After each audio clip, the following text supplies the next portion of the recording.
So let's take a look at the skeletal system, and what we're going to be seeing with this one is more the physiology of the skeletal system of how does the skeleton work, what is it composed of, and so on.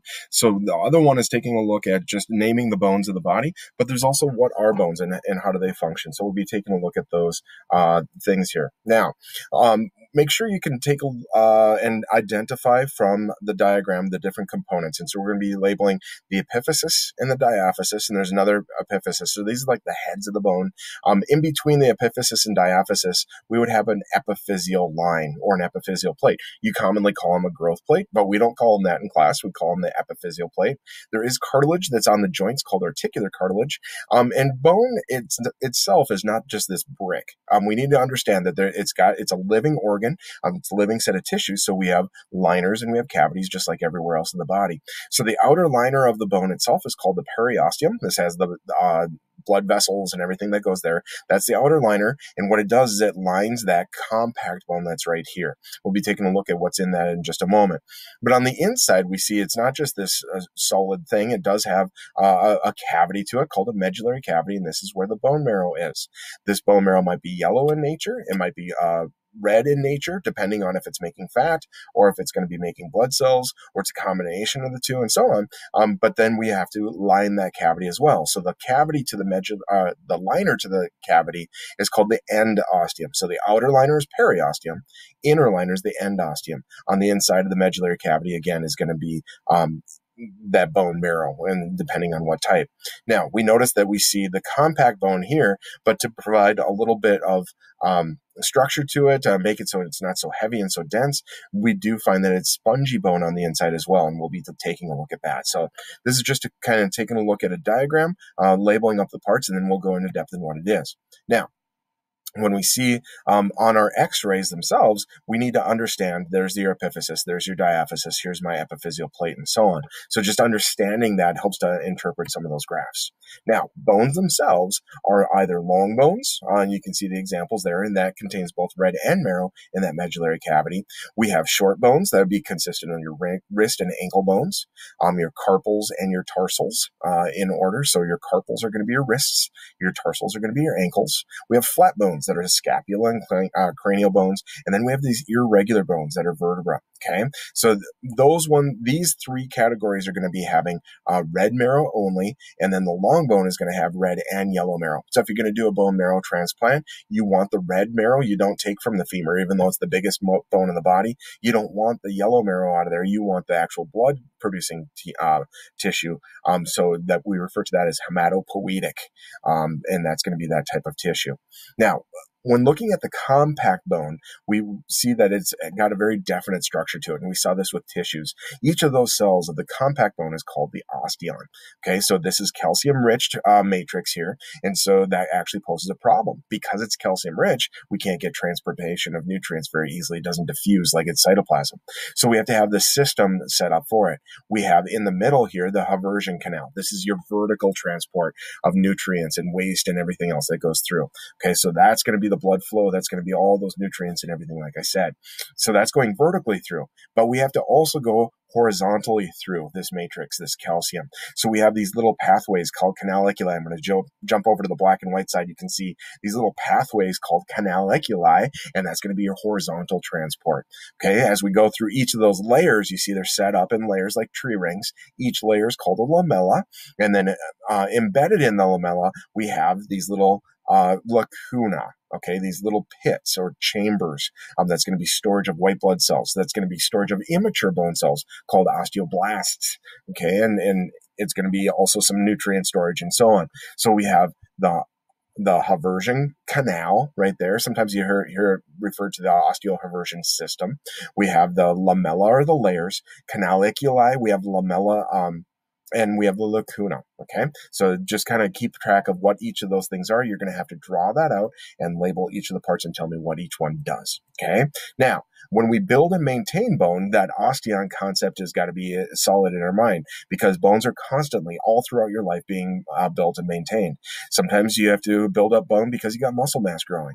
If the muscle is going away, if it's atrophying a little bit, you don't need that extra calcium built up on areas, and so we kind of break it down again. So we're constantly throughout our entire life, building and maintaining bone.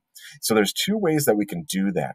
We can build up bone, just kind of bone growth in general, is two different ways, called intramembranous versus endochondral. You'll need to know those terms and what they do and some examples. So the name itself tells you exactly what it is. Endo means within, chondral means cartilage. So this is bone growth. That's what ossification means, bone growth within cartilage. That's a growth plate. That's your epiphyseal plate. So that's any of your long bones. Okay. So I showed you a picture of an x-ray that had, you could see that growth plate in there. That's an example of an endochondral ossification. Then we have other bones like your skull bones. That's called intramembranous ossification. Bone growth between membranes. So if you think about the bones of your skull, we have the frontal bone, we have temporal bone, we have parietal bones, and so on. Well, there is these different soft spots. There are these different soft spots that grow, and once the baby has developed a little bit more, the skull bones will fuse, growing through within that. Within those soft spots, these are your fontanelles. This is that membrane of the skull itself. And so as this baby develops and keeps developing past birth, and then all of a sudden, the bones will actually fuse together. So it allows a little bit more room for growth. This is intramembranous ossification. Now, other things for maintenance is an osteoclast. This looks like a bad thing. It looks like a cavity to me. Osteo means bone, and then we have clast. Now, this is actually breaking down and releasing, freeing up some of that calcium. This is actually a good thing. We want to shave down these extra areas of the bone. We have osteoblast. That doesn't look like much. Osteoblast is, anytime you see blast, that's like an immature or a baby. So these are osteoblasts, the immature bone cells. If you think about it in terms excuse me, of like stem cells and so on. So this is where you can build up bone. Osteoblasts and osteoclasts are responsible for maintaining. And certainly we could have over-maintaining, and we'll talk about some bone disorders in a moment. Now, that's all compact bone. But what about the spongy bone? We see that the normal cells, it looks like a sponge, okay? That's why it looks like that.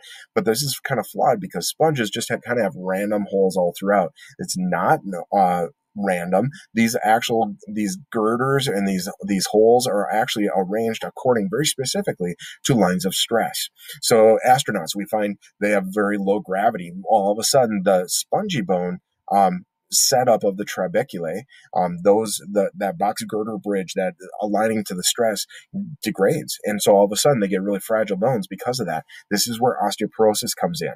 You don't see this compact bone being eaten away, but actually it's the trabeculae, the spongy bone cells. Those are the ones that are eaten away first. And then all of a sudden we've lost all stability and the bones become very fragile. Now, classifying bone breaks, we got to keep some things in mind. This is the newer system. We used to call them like simple and compound fractures and so on. But now we have a different system. And so the open versus closed. Open, and I won't show any pictures of those, but that's when the bone actually is protruding through the skin.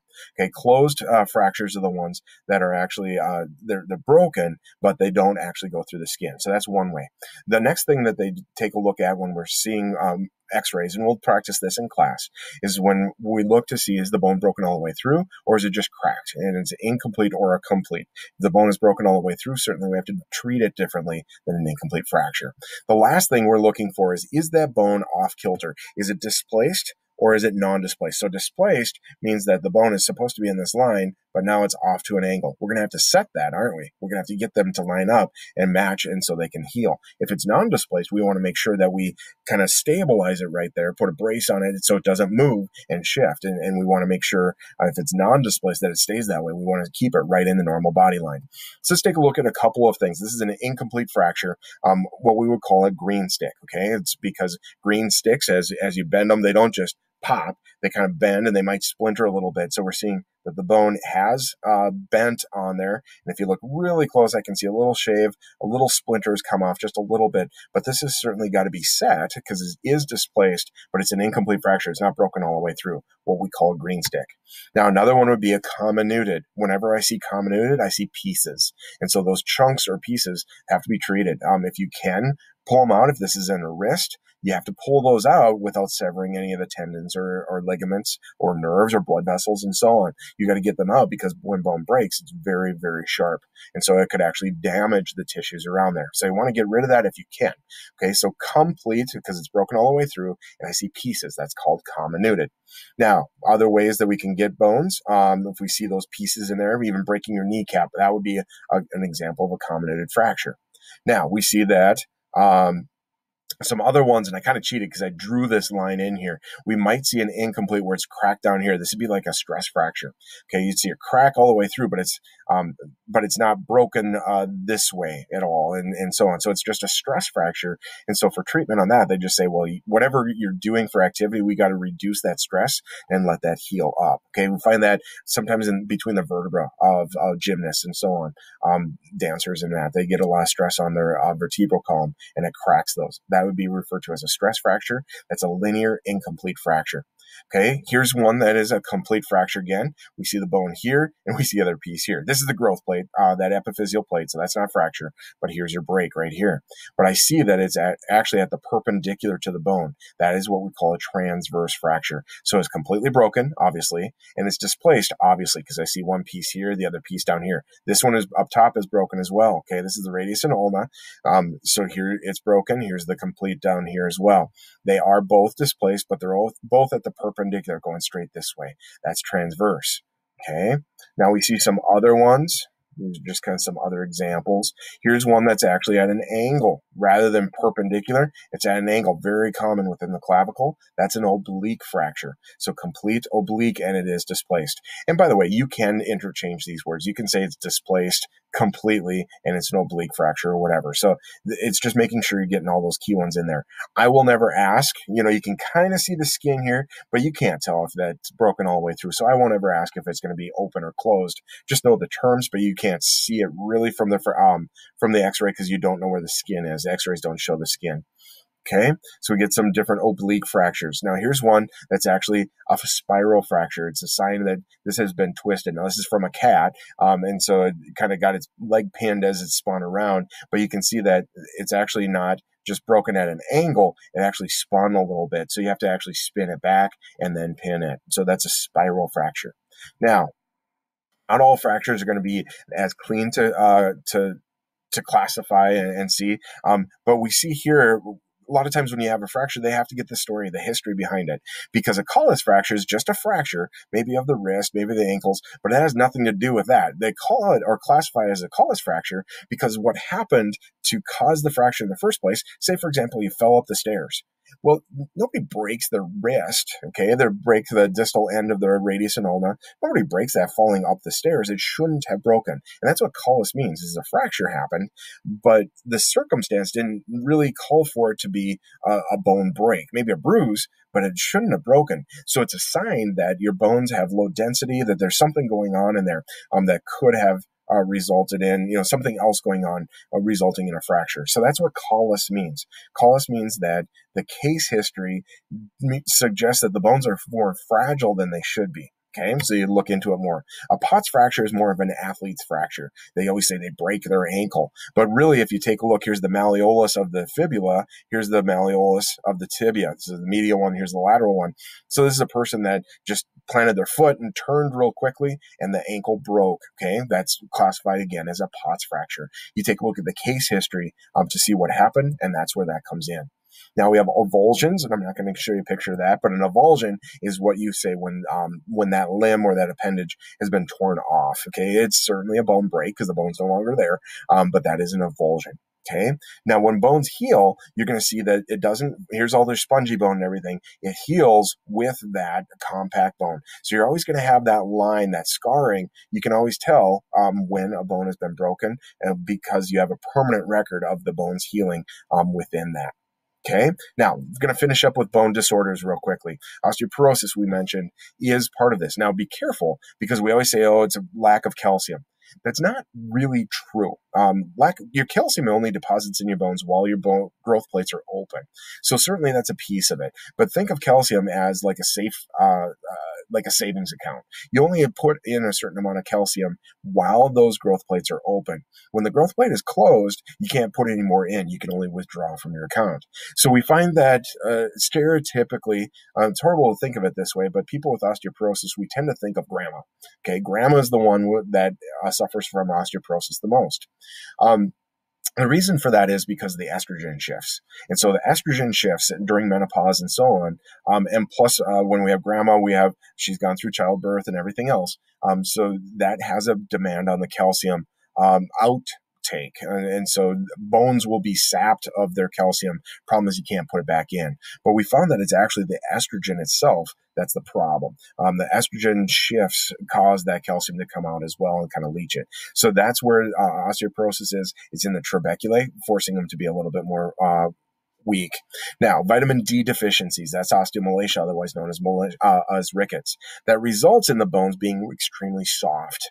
Okay, so we have to get that the osteomalacia is in there, and so we got to first of all straighten out the bones. Gravity has caused those bones to be bowed, and so we have to first of all straighten those, and then you get that the vitamins back in to get the rickets treated. In the United States, we don't tend to find too much in here because we add vitamins A and D to our milk, to our dairy products, for healthy, strong bones, and it's preventing rickets.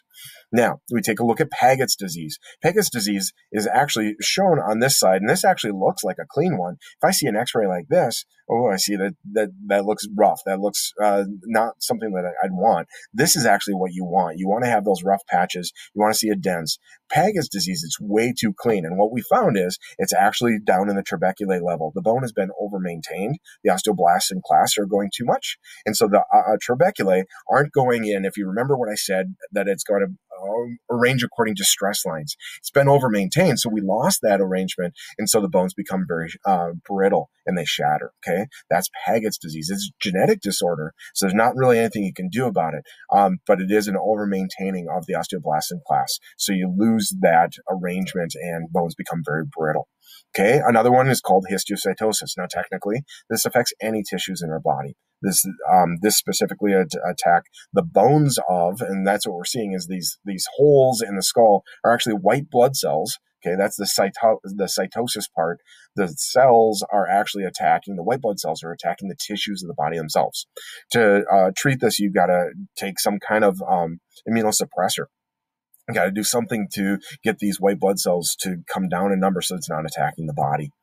Okay, and then we have osteomyelitis. This is our last one we're going to be talking about. Osteo, referring to bone, myelin, kind of like the myelin sheath, the outer liners and so on. But this is going to be either a viral or bacterial infection. Looks like this guy just kind of, hit something and got a bruise. But actually what's happening is the bone liner itself, it's probably the periosteum, has an infection in there, a bacterial or viral infection, extremely swollen, extremely painful. We're going to be seeing those types of things. Osteomyelitis, usually if it's viral, there's not much you can do about it. But if it's bacterial, well, then you got to have antibiotics. So that covers some of the different disorders. The next video series, we're going to be taking a look at joint classifications.